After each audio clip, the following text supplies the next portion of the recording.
Hey there, Carrie Clark here with speechandlanguagekids.com and the SLP solution.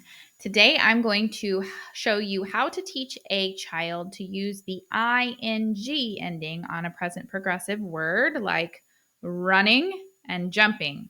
So that's what we're going to talk about today. I have 3 very quick steps. This is an easy one, maybe not to learn, but it's an easy one to break down the skill for. So the first thing you're going to start off with is to teach the child just to use the ing on single words. So this is one of our verb deck cards. It says run on here, but we would want the child to practice saying running. So you would say, what is she doing? And the child would say running. We could have jumping.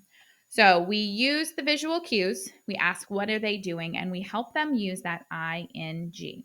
At first, it's going to be just them repeating us, and then we want them to be able to do it on their own. And you can play a game while you do this and have them say 2 or 3 between their turns, or you can just sit down and practice it if they'll do that. If you have a child who's very active, then you can do this through play. So you can actually jump up and down and say jumping and have them repeat you and just work through that as you're actually doing the actions. But either way, you're going to do it in single words first. And then once they can do it in single words, then you're going to put those single words into sentences. So I have my sentence board here. It's very sophisticated. Can you tell? So this is just a dry erase board where I drew, there's a person and then is and a blank ing. So we explain that this is the sentence structure they will use and we help them know what to say.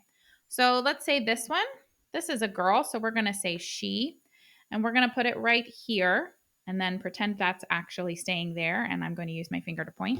And we're going to say, she is running. And then we help the child sound out each of those parts to say the sentence. And then we have them put it all together. She is running.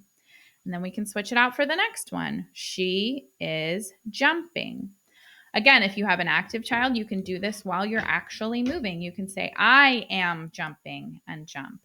The key is that if we're trying to teach that ing, we need it to be the ing on the verb in a full sentence. So we keep practicing those until the child can answer with a full sentence when you say, what is she doing or what's happening? Then they can use those sentences.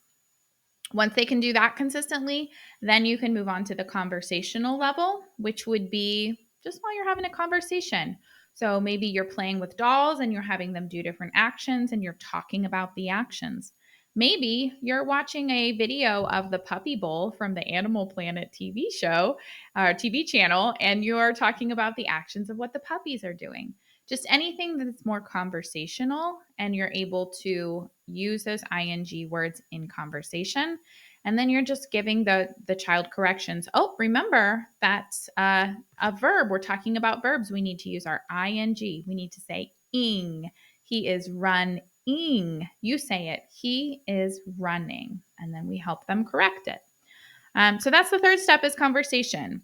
Now, that sounds easy, but again, this can take a long time. It can be a lot of work to get the child to that point, but those are the general steps you're going to follow to take it from the simplest version of the skill to more complex. All right, we have these verb cards, our free printables over on speechandlanguagekids.com, so you can go check those out. If you follow the link below the video, then that'll take you over to the correct web page where we have these printables along with a ton of others and more information about how to teach this skill and a lot of other language skills as well. So head on over to speechandlanguagekids.com and we'll see you for our next video in our 30 days of therapy activity videos. Thanks so much.